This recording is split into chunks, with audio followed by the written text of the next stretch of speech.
Bueno, José María González Santos, alcalde de Cádiz. Buenas noches, señor alcalde. Muchas gracias por acompañarnos, por estar aquí en la sexta noche. Bienvenido. También nos acompaña Francisco Maruenda, Hilario Pino y Ana Pardo de Vera, que van a echar una mano en esta entrevista. Señor alcalde, en primer lugar, le quiero preguntar cuáles van a ser sus prioridades de gobierno para la ciudad de Cádiz de aquí a fin de año. Bueno, las prioridades están claras. En una ciudad marcada por el desempleo, marcada por la exclusión social, marcada por la pérdida de población, hemos perdido unos 22.500 habitantes durante estos últimos 20 años, la prioridad más absoluta y más inmediata es el luchar contra el paro, el ser capaz de generar políticas que atraigan talento, que atraigan inversiones y que generen empleo. La segunda prioridad, fundamentalmente, es acabar con la infravivienda en nuestra ciudad, elaborar un plan municipal de vivienda. Estamos estableciendo también, estamos diseñando un protocolo antidesahucio. Tenemos previsto sentarnos con el juez decano de la ciudad, con representantes de los bancos, con los acaparadores de vivienda para solucionar estos dramas tan importantes que viven nuestros vecinos, ¿no? Y en tercer lugar, ser capaz de generar políticas orientadas a mejorar la situación que viven nuestros vecinos en general, ¿no? El bienestar social y la generación de empleo son nuestras dos máximas prioridades, son los que nos ocupan ahora básicamente el tiempo y la cabeza todas las horas del día, ¿no? Alcalde, hace poco le leía en una entrevista un titular en el que usted aseguraba: vine preparado para lo peor y me he encontrado con lo peor. Esto tiene que ver con gobernar en minoría, se lo digo porque ya en el primer pleno pues el resto de partidos políticos tumbó esa primera propuesta que usted llevaba, que era reducir los gastos de los políticos gaditanos. ¿Está siendo muy duro gobernar en minoría? Bueno, nosotros veníamos preparados para lo peor, efectivamente, y nos encontramos con lo peor. Nos hemos encontrado con una deuda municipal de 275 millones de euros.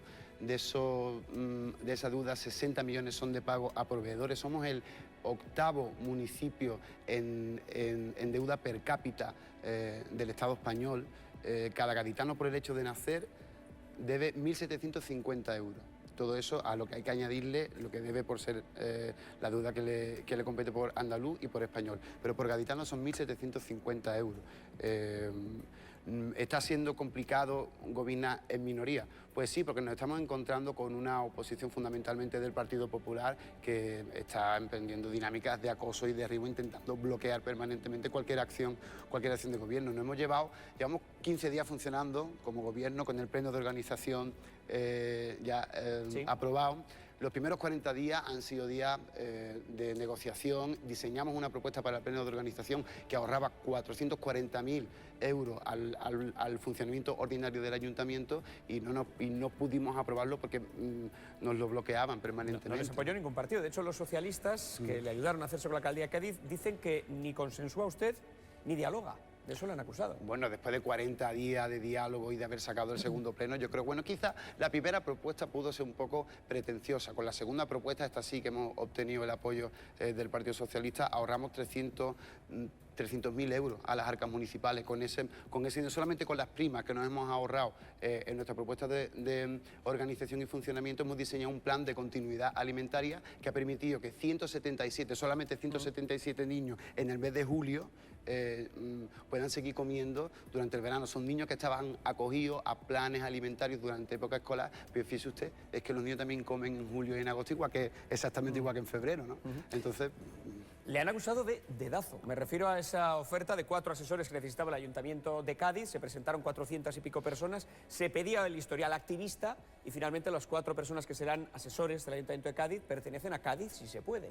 Bueno, eso no es del todo cierto. Nosotros hemos diseñado un protocolo de contratación, me parece que de los más transparentes que se han hecho en el Ayuntamiento de Cádiz en su historia, porque yo no entiendo dónde... Vamos, no tengo conocimiento que jamás se haya reunido el comité de contratación del Partido Popular durante estos últimos 20 años. Nosotros las contrataciones las hemos hecho en base a 2 criterios. Primero, a la capacitación técnica y segundo, a la confianza política. En ningún caso los 4 asesores de nuestro ayuntamiento son ¿No son los 4 de por Cádiz si se puede? Ah. ¿De acuerdo? Bueno, vamos a empezar con las preguntas de los periodistas. Empezamos con Francisco Maruenda, quien, como siempre, le recordamos que la pregunta concisa, mejor. Así es. Gracias, Paco. Ya. No, a mí me sorprende bastante la política de gestos, ¿no? Yo traía aquí una foto que usted conoce muy bien, porque es el protagonista saludando al almirante de la Armada, ¿no? Pues con un aire nos ofenda, pues como si saliera con unos amigos a dar una vuelta, ¿no? Entonces yo no sé si este tipo de gestos van a hacer que atraiga inversión. Es decir, también las formas son importantes. Es el alcalde de Cádiz, una ciudad importante. Entonces, ¿no se ha planteado un poco reconducirse y ir a un modelo? Yo no le digo que vaya con traje y corbata, yo no la llevo, ¿no? Pero claro, recibir a la Armada, ¿no? Recibir a los empresarios, pues de esa guisa, yo no creo que sea la forma de atraer inversión y dar credibilidad a un ayuntamiento. Mira, te cuento, Paco. Yo no estoy muy seguro de que las inversiones a la ciudad dependan de cómo reciba yo al almirante eso es lo primero. Lo segundo, tú sabes que nos hemos comprado un traje todos los concejales. Eso he visto. Fíjate, nos mandaron una carta al Ayuntamiento de Cádiz, 2 cartas al Ayuntamiento de Cádiz, con mucho arte, y nos dijeron, mire usted, yo a usted le he votado, pero a mí me gustaría que ustedes a las bodas, por ejemplo, fuesen como va el resto de la gente. Es un día importante para la gente se engalana y ustedes tienen que ir también pues, a la altura de las circunstancias. Yo leí la carta, la hablé con mis concejales y digo, mira, llevan toda la razón. Decidimos comprarnos un traje de chaqueta a todo el mundo y a partir de entonces oficiamos las bodas, que es una cosa muy bonita, ¿no?, de ese alcalde, pues, a la altura de las circunstancias con traje y con corbata. Y a los días me llega otra carta al despacho del ayuntamiento felicitándonos. El mismo vecino que nos había dicho, cómprese usted un traje de chaqueta, por favor, decía, te he visto y estoy muy contento, muchísimas gracias por haberlo hecho.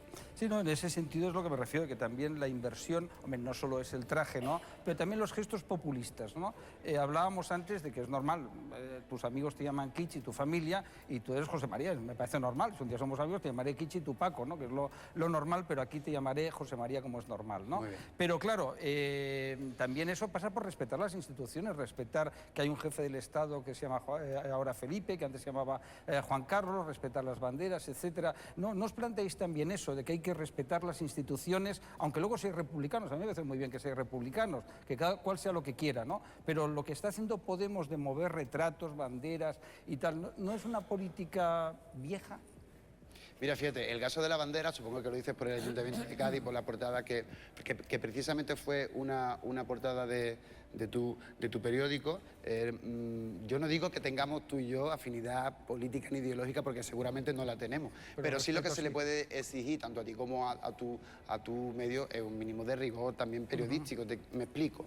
La bandera, esa supuesta bandera que retiré yo, se había retirado ya el 10 de mayo, mucho antes de llegar Podemos al Ayuntamiento de Cádiz, y se quita porque había un parte meteorológico que decía que era recomendable para la seguridad de los vecinos quitarla, porque es una bandera que tiene 70 metros cuadrados.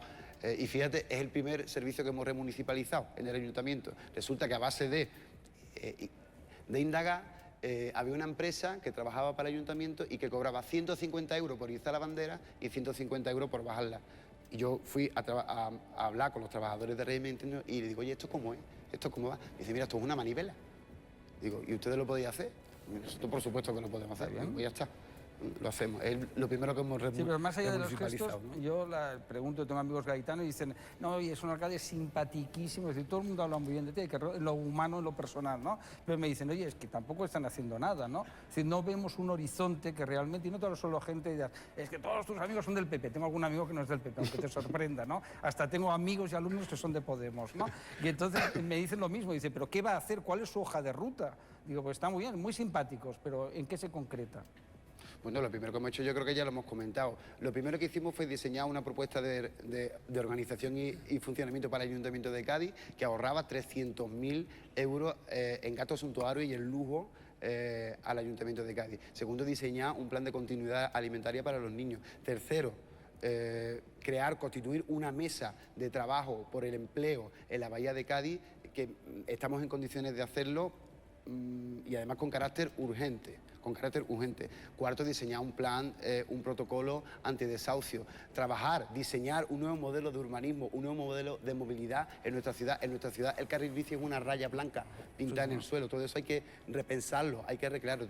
Tenemos muchísimo trabajo que hacer. Responder a las urgencias de nuestros ciudadanos todas las mañanas, todas las tardes. Nos paran por la calle, me paran por la calle 5, 6, 7 personas a las que le cortan la luz, a las que le van a cortar el agua, a las que le van a echar de su casa. A cada solución hay que buscarle un problema y además un problema inmediato.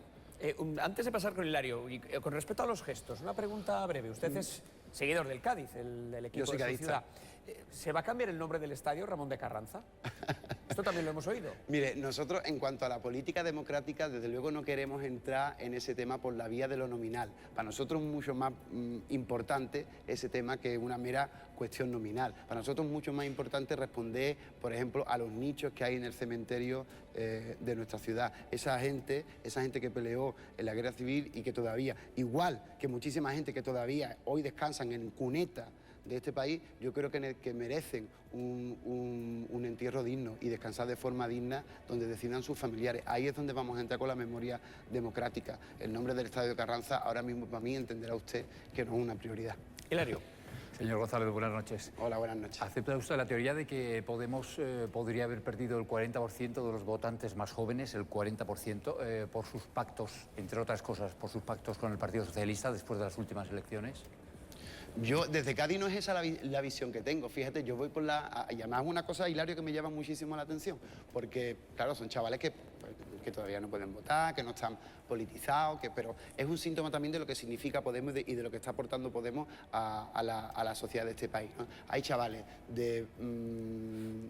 en una horquilla de entre 10 y 16 años que nos ven por la calle y vitorean nuestro nombre. A mí me ven y empiezan Kishi, Kishi, y se quieren hacer fotos con nosotros y estoy con vosotros, mi padre, mi madre está... Yo no creo que no serán todos los jóvenes de Cádiz, digo yo. Yo no creo que hayamos perdido punch entre los jóvenes. ¿Sabes lo que pasa? En Andalucía pasa también una cosa un poco similar. Mira, en aquellos sitios donde hemos llegado a las instituciones, donde la gente nos ve gobernar, la perspectiva es bastante distinta. Sabes que en Andalucía hemos ganado 4,4 puntos. Estamos a puntito de convertirnos en la segunda fuerza política de Andalucía. O sea, ¿qué se debería el descenso de Podemos en las encuestas? ¿O el CIS está manipulado o, digamos, en su contra? Yo es que para mí las encuestas no...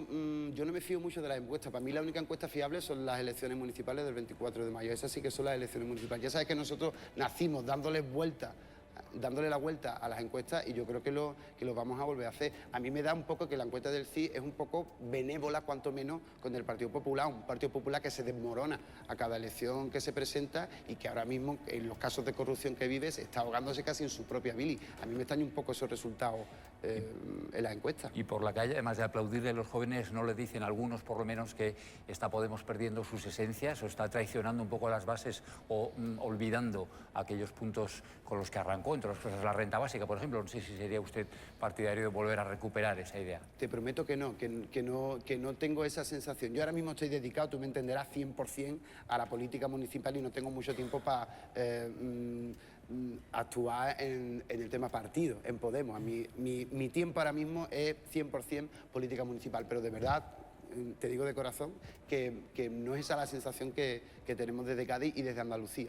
Alcalde, si le parece, vamos a hablar ahora de la relación que tiene usted con el partido, con Podemos, la que tiene Cádiz, si se puede, con la formación de Pablo Iglesias. Y luego le voy a preguntar qué opina de cómo les ha tendido la mano Alberto Garzón para una gran coalición de izquierdas. Pero de momento hablemos de la relación de Cádiz, si se puede, y de Podemos. Andrea. Sí, no siempre está de acuerdo con lo que dicen desde la dirección. Fíjense aquí, el derecho a pensar diferente, dice, es una de las señas de identidad de mi partido. Son palabras de José María González para defender pues, a todos los críticos del partido. Él, por ejemplo, es uno de los que firmó este manifiesto que van a ver aquí para intentar modificar las primarias de Podemos. Junto a él, la líder del partido en Andalucía, Teresa Rodríguez, o Pablo Echenique. Pidieron una consulta sobre esas primarias. Él también lo hizo aquí en Twitter porque no les convencía el método para elegir a los integrantes de las listas y tampoco que se vote a los candidatos sin saber de antemano por qué provincias se presentarán. De nada sirvió ese manifiesto porque las primarias se celebraron tal y como estaba previsto. Pablo Iglesias arrasó con el 94% de los votos. Iglesias, lo van a escuchar, restó importancia a esas críticas internas. Y las críticas, como siempre en Podemos, son bienvenidas. Todo lo que contribuya al diálogo leal entre compañeros será siempre bienvenido en Podemos. Iglesias es el líder de Podemos. En esta entrevista en El Mundo, el alcalde de Cádiz defendió la limitación en el cambio también en el mandato para Pablo Iglesias. Dijo que el personalismo de Podemos es necesario, pero que no se puede extender en el tiempo, algo que ellos acordaron en Vistalegre. Es un férreo defensor además de las candidaturas de Unidad Popular, pero es partidario de que Podemos concurra con otros partidos a las generales. Según estas afirmaciones al Diario de Cádiz, aquí va a aparecer, dijo, Podemos Cádiz aún no ha debatido si va a apoyar a Pablo Iglesias o ahora en Común, que es la candidatura que defiende Alberto Garzón, de cara a las generales. Quería preguntarle, señor González, ¿va a consultar usted a sus bases para ver si apoyan a Pablo Iglesias o ahora en Común? Mira, Podemos es fundamentalmente dos cosas.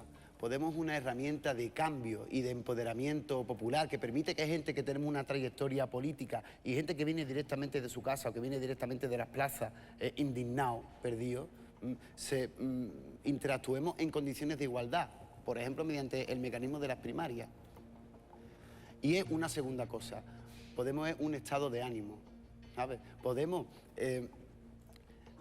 ha sido capaz de transformar la indignación en ilusión, en sí se puede, ¿no? Yo ya te digo que no tengo mucho tiempo ahora para meterme en dinámica ni en polémicas de partido. Estamos absolutamente todos y todas de acuerdo en que tenemos que desbancar al bipartidismo en este país para las próximas generales y de que Pablo Iglesias es nuestro candidato. Pero te cuento lo que pasó, ¿Pero es partidario de que usted, por ejemplo, va a consultar a sus bases en Cádiz si hay que votar a Pablo Iglesias o es mejor que Podemos vaya con Ahora en Común? Eso te iba a responder. Vale. Pero te lo voy a responder diciéndote lo que pasó en Cádiz, ¿no? Nosotros en Cádiz iniciamos el día de las elecciones municipales, la gente todavía estaba preguntando, bueno, pero la papeleta de Podemos, ¿cuál es? ¿No? Por Cádiz si se puede, ganar Cádiz en Común. ¿Cuál es la papeleta de Podemos? Y no tenemos tiempo para eso. Tenemos que ser prestos y ahorrar porque la situación de este país así lo implica. Y fíjate, con Izquierda Unida, que estaba integrada dentro de Ganar Cádiz en Común, iniciamos unas conversaciones para ver si confluíamos juntos a las elecciones municipales. No pudo ser, cada uno discurrimos por nuestro camino, pero fuimos capaces de seguir dialogando y ahora formamos un pacto de gobierno que va viento en popa. Con esto, ¿qué quiero decir? Que me parece importante aprovechar el patrimonio simbólico que ha acumulado Podemos durante este último año y medio y que no debemos, desde mi punto de vista, humilde punto de vista, no deberíamos concurrir a las próximas elecciones generales en una sopa de siglas que confundiese al electorado. Vamos con Ana. Buenas noches, señor alcalde. A mí me interesa mucho el aspecto de la emergencia social en Cádiz, al que ha hecho referencia al principio, porque hay algo que no me casa, y es si realmente tenemos, tienen ustedes, en el caso de su ayuntamiento, esa emergencia social, esa crisis tan aguda que tienen que poner en marcha el plan de continuidad alimentaria. Al mismo tiempo tenemos una deuda, de 275 millones de euros. ¿Cómo se casa todo eso? Porque claro, nosotros podemos pensar que el anterior ayuntamiento no lo hizo, decían no hay dinero, pero ustedes lo están haciendo, tampoco parece que haya dinero. Es una cuestión de prioridades. ¿De dónde sacan ese dinero para dedicarlo a las emergencias sociales? Fíjate, bueno, la propuesta de organización y funcionamiento del ayuntamiento que he comentado anteriormente, que nos supone un ahorro de 300.000 euros en las arcas municipales, es una cantidad importante de dinero. Además de eso, estamos elaborando una auditoría municipal de las cuentas en la que no solamente auditamos las partidas presupuestarias, sino también los mecanismos de financiación de las empresas municipales, las licitaciones, los contratos. ¿Sabes cuánto nos ha costado el plan de continuidad alimentaria al Ayuntamiento de Cádiz?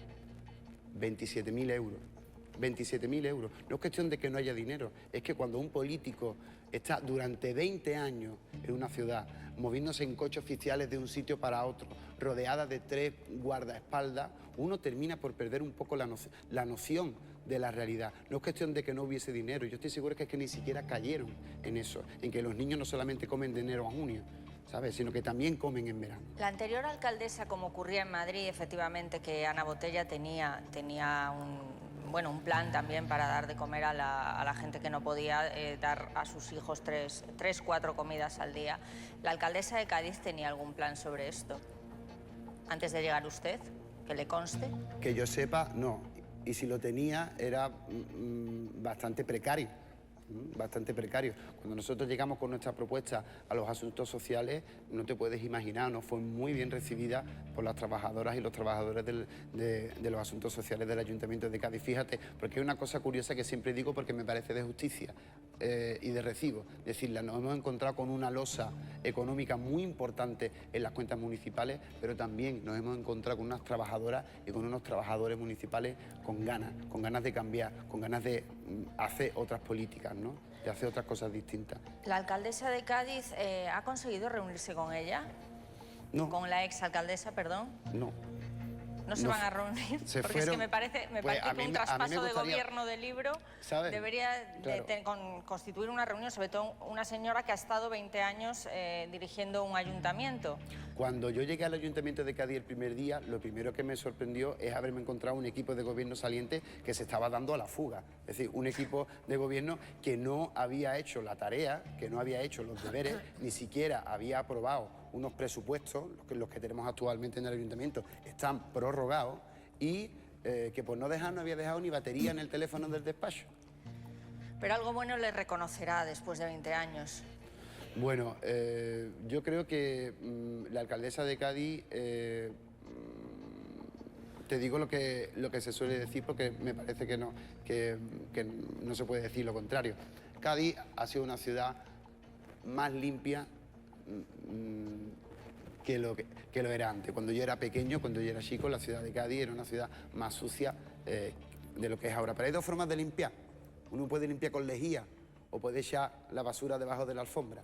Y yo creo que la política de limpieza que ha llevado a cabo la anterior alcaldesa de la ciudad fue una política de echar la basura debajo de la alfombra. Por los datos que me estoy encontrando ahora cuando estamos llegando y por los datos socioeconómicos de la ciudad, ¿no? Exclusión social, paro, desempleo, pérdida de población. Alcalde, ¿usted la gestión de Carmena en el Ayuntamiento de Madrid la tiene como referente? Manuela Carmena es una compañera y por supuesto que existen vasos comunicantes y existen contactos entre los ayuntamientos de Madrid, de Barcelona, de Zaragoza, de Valencia, de Coruña, de Santiago, por supuesto. Y lo que está resultando más complicado que abrir los comedores es parar los desahucios. Han abierto ustedes una oficina antidesahucios, pero esto es una competencia que va más allá de lo municipal. Aquí no lo están teniendo ustedes fácil. Bueno, nosotros ya te digo que estamos diseñando un protocolo antidesahucio y tenemos previsto a la vuelta del verano reunirnos con el juez decano y de reunirnos con la Junta de Andalucía, reunirnos con las entidades bancarias y reunirnos con los acaparadores de vivienda para entre todos establecer ese protocolo. ¿Quiénes son los acaparadores de vivienda? Bueno, en Cádiz lo que ocurre es que no hay muchos desahucios por entidades bancarias. En Cádiz la mayoría de los desalojos que se producen son de propietarios privados. Y son, pues los acaparadores de vivienda son pues, una serie de personas que se han dedicado durante años a comprar inmuebles, pero muchas... Paco, no haga aspavientos. Es que se han comprado, de mucha han cantidad, pagado... una cantidad increíble de inmuebles. Pues se han con su dinero. En algunos casos tenemos acaparadores de vivienda que son dueños de cantidades nada desdeñables, no de pisos, sino de inmuebles. Antes de ir con Francisco, una cuestión breve. ¿Qué le pareció la salida de Monedero de Podemos? Respetable. Yo creo que Monedero hace más fuera que dentro, ¿no? Él es un freelance, ¿no? de la política y de las ideas. Y yo creo que sin estar sujeto a dinámica ni a lo rígido de un partido, es mucho más, aporta muchísimo más. Monedero hablaba de generales mediocres dentro de Podemos. Él no nos dio ningún nombre. No sé si usted conoce algún general mediocre dentro de Podemos. Yo no conozco a ninguno tampoco. Quizás se extralimitó con ese comentario. Pues no sé, yo creo que cada uno es dueño de sus palabras y se lo tienes que preguntar más bien a Monedero que a mí, ¿no? Sí, ya se lo preguntamos cuando vino, pero ¿usted tiene contacto con él? No. He estado con él un par de veces, pero si no tengo tiempo, si no tengo vida, si estoy todo el día metiendo en el ayuntamiento. A ver si se va usted a arrepentir. No, hombre, no. Francisco. Creo que cuando tenía vida estudió historia, ¿verdad? Fue historia, ¿no? Entonces la historia hay que tener perspectiva, eso se aprende en clase y es muy bueno, ¿no? Entonces, claro, criticar a la exalcaldesa que durante muchos años la han votado mayoritariamente es pensar que a lo mejor los gaditanos, es una ironía, ¿eh? Eran tontos, no veían la luz, ¿no? A lo mejor pensaban de que la alcaldesa hizo cosas muy buenas para Cádiz. Yo creo que fue una gran alcaldesa que puso a Cádiz muy en el mapa, ¿no? Es una ciudad muy importante, pero que la puso muy en el mapa y claro, te quiero recordar que es que ganó las elecciones. Es decir, es verdad que la izquierda, fruto de la crisis y muchas cosas, entonces claro, yo diría, en primer lugar eso, que ganó las elecciones, que hizo cosas muy buenas para Cádiz, muy buenas, y que además el problema de paro de Cádiz no es solo de Cádiz, es que es toda Andalucía. Andalucía es la zona de España donde la situación del paro, el campo de Gibraltar, es decir, todo es una situación desastrosa. Entonces, yo creo que te estás metiendo en un lío que te puedes encontrar dentro de 3 años, que ganes o no ganes, o que pierdas, supongamos eso, y que te digan lo mismo. Oiga, ¿dónde está el alcalde José María que decía que iba a resolver? ¿Dónde estaba la varita mágica? Yo creo que pierdes la perspectiva histórica, perdóname. Uno cuando estudia historia, además de la perspectiva histórica, lo que aprende, o por lo menos lo que yo intento transmitir a mis alumnos, es no solamente a analizar el hecho histórico en cuestión, sino a analizar las causas, las consecuencias y el correlato, ¿no?, entre la causa y la consecuencia, el proceso histórico que se llama. Bien, los 20 años de gobierno de Teófila Martínez en la ciudad de Cádiz han dejado una herencia que me parece que le he comentado al principio de la entrevista, 275 millones de deuda para los gaditanos, 1.750 euros de deuda per cápita, y haber colocado a Cádiz en el mapa sí, pero te recuerdo, Paco, como la capital del paro. No, hombre, europea. Yo creo Mi que ciudad es la capital del paro europea. ¿En qué se invirtió en esos dineros? Se invirtió se los llevó alguien, ¿no? Se invirtió en hacer obras públicas importantes, claro, en cosas que yo entiendo que a ti no te pueden a lo mejor gustar, pero que yo, vamos, recuerdo Cádiz, hombre, yo no he vivido allí, no soy gaditano como tú, ¿no? Pero yo recuerdo Cádiz hace 30 o 40 años, porque tengo una cierta de ella para mi desgracia, y recuerdo el Cádiz de ahora. Entonces, claro, si la situación de Cádiz fuera la que tú dices, no, una tasa de paro muy elevada y el alrededor la tasa fuera muy baja, dirían, bueno, pues sí, a lo mejor la alcaldesa no lo ha hecho mal, pero es que la tasa de paro de la provincia, en todo caso, será culpa de los que te han apoyado a llegar al gobierno, los socialistas, que son los que llevan gobernando Andalucía toda la vida. La izquierda ha gobernado Andalucía siempre. Mira, Teófila Martínez, hay que recordar, y creo que te tengo que recordar, que Teófila Martínez votó en contra de la carga de trabajo de la Bahía en el Congreso de los Diputados en Madrid. Eso no lo hace cualquier alcalde. Luego, este alcalde no lo va a hacer.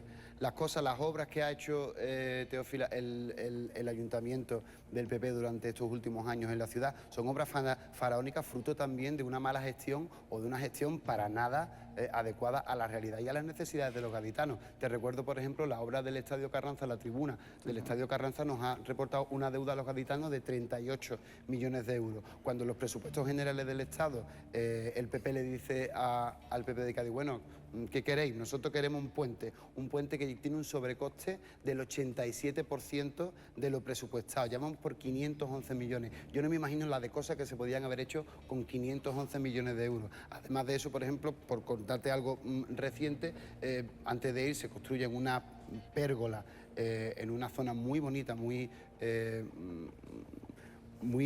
importante para los gaditanos, como es el Paseo de Santa Bárbara, que cuesta 2 millones de euros y lo construye con fondos europeos. Con esos 2 millones de euros se podían haber es el sueldo de 75 trabajadores sociales. Es decir, son obras que no están para nada adecuadas a la realidad y a las necesidades. También me gustaría hablar de otra declaración del alcalde que dijo que hay una sobredotación de símbolos de la monarquía.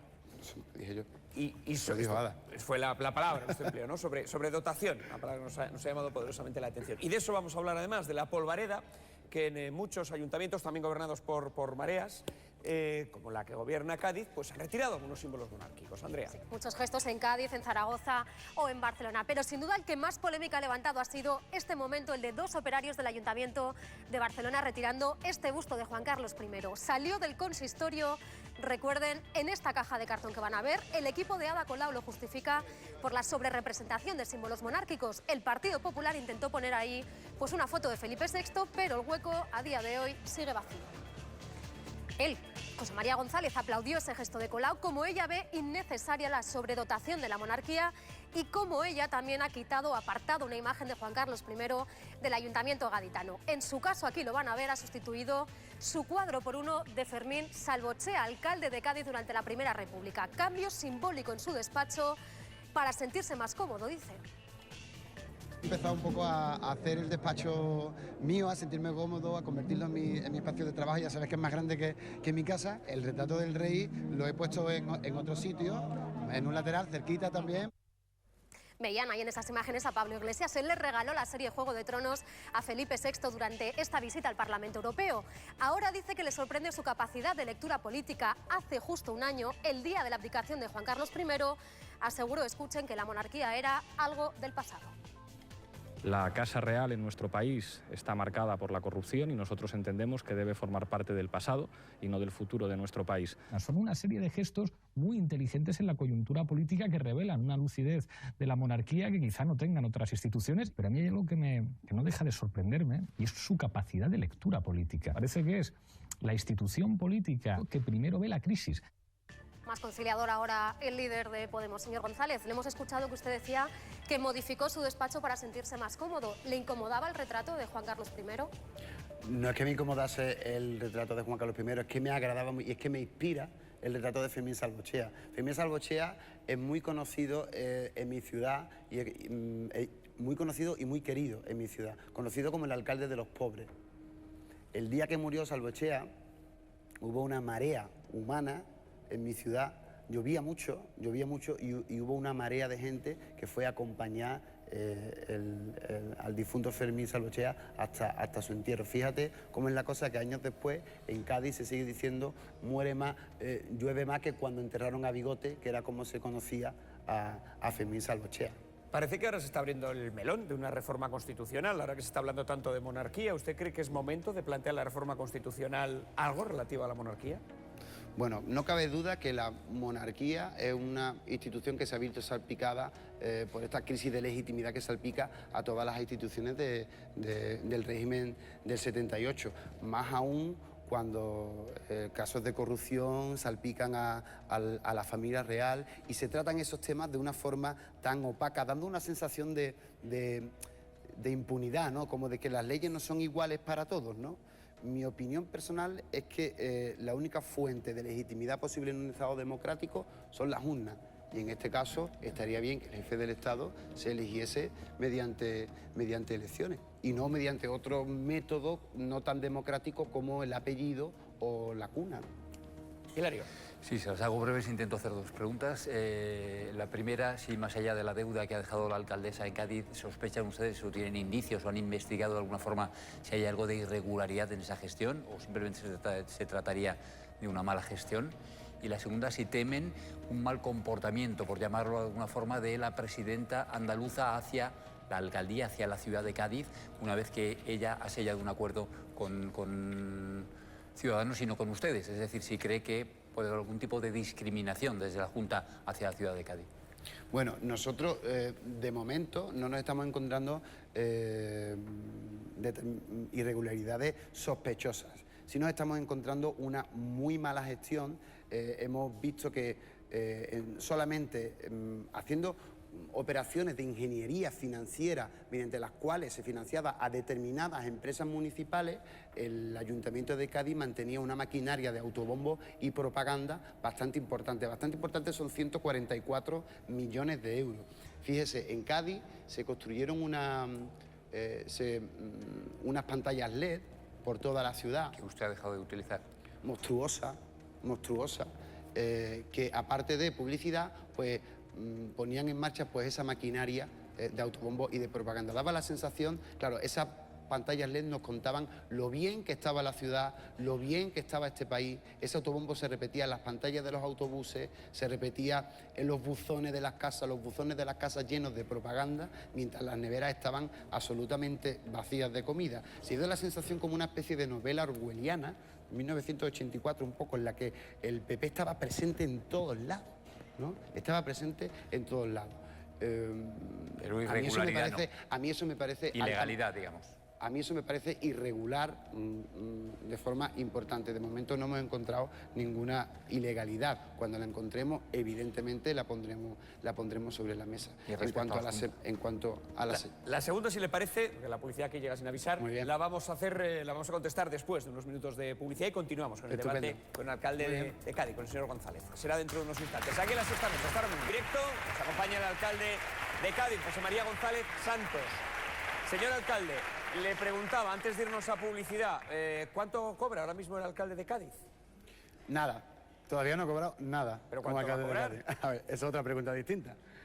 Voy a cobrar lo mismo, exactamente lo mismo que cobraba como profesor, que son 1.880 euros. Eso es lo que voy a cobrar como profesor. El resto lo voy a donar a una asociación que se llama Calor en la Noche, que se dedica a atender a la gente que vive en el margen del sistema, ¿no?, de esta sociedad, ¿no? Gente sin techo, que vive, que duerme en la calle. Y son gaditanas y gaditanos que se dedican a darle un poco de humanidad también a sus vidas, ¿no? Así que mi primera donación va a ir para ellos. Vamos a ir con la pregunta de Hilario. Había una pregunta que daba... Era una pregunta sobre la Junta, pero sí aprovecho un poco lo que le pregunto siempre a los representantes, a los líderes de Podemos. ¿Por qué hacen ustedes ese tipo de donaciones? Al final el ciudadano no se ahorra nada, es decir, sigue pagando lo mismo. Su sueldo le sigue costando lo mismo al gaditano, quiero decir, porque ustedes van y lo donan. Porque si se trata de bajarse los sueldos, ¿por qué no se los bajan de verdad? Hombre, porque lo que ocurre es que ese dinero antes se quedaba íntegramente en los bolsillos de lo entiendo, los representantes pero al final al públicos. ciudadano le cuesta lo mismo. Ahora por lo menos lo que hay es invertirlo en aquellas cosas que vemos entre todos que merecen una inversión extra o que merecen una atención inmediata, como es el caso de los sin techo en mi ciudad. Me preguntaba también Iñaki sobre lo que cobraba la anterior alcaldesa. La estimación que nosotros hemos hecho es que cobraba más o menos 4 veces más que yo. Pero tampoco del ayuntamiento, creo. Bueno, ella cobraba como diputada, pero cobraba más de 20.000 euros al año del Ayuntamiento de Cádiz por asistencia a pleno. Y eso es algo que no sabían los gaditanos tampoco. ¿Usted tiene algún otro sueldo? Yo no. ¿Solamente ese? Solamente ¿Otro sueldo ese. como diputado regional o nada? Bueno, yo voy a cobrar como diputado como diputado provincial. Sí, eso es. No voy a cobrar como alcalde de Cádiz. De acuerdo. Sí, pero los 1.800 euros en mi nómina, da igual de dónde venga, que no va a haber ni un céntimo más. Ana. Perdón, tenías una pregunta breve. Sí, la pregunta de la Junta, si cree que puede haber algún tipo de castigo o algún tipo de mala relación entre la Junta y la ciudad de Cádiz y cómo augura que qué va a pasar con ese acuerdo entre Ciudadanos y PSOE en la Junta.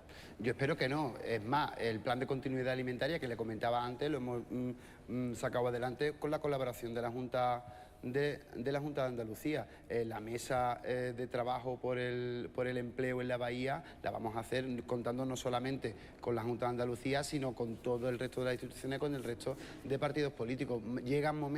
Estamos en un momento en el que hay que olvidar un poco las siglas políticas y ponerse a responder a las necesidades y a los problemas. Al final se van a llevar de los ustedes bien ciudadanos. con Susana Díaz, sí. Susana Díaz está haciendo una ronda de visita a los alcaldes de Andalucía y yo espero que venga a verme pronto porque tengo muchas cosas que hablar con ella, por supuesto. A mí me gustaría preguntarle al alcalde sobre un tema que es polémico ya, pero amenaza con ser más polémico conforme las instituciones gobernadas por Podemos o las candidaturas de izquierda se vayan consolidando, que es la conjugación entre el activismo político y los puestos institucionales. Usted es el alcalde de Cádiz y ha acudido a parar desahucios. Entonces, ¿cómo se conjuga eso y si no cree a usted que eso le puede perjudicar? Porque usted está mandando parar un desahucio o pidiendo que pare un desahucio a una policía municipal que es sobre la que usted gobierna. Entonces, ¿cómo casa eso? Si cree que le puede perjudicar o al contrario, si cree que le puede beneficiar, si cree que la gente ve que se comporten un poco al margen de la ley, puesto que la ley o los jueces dictan esos desahucios. Mira, fíjate, esa mañana, supongo que te refieres al desahucio de Benjumeda. Sí.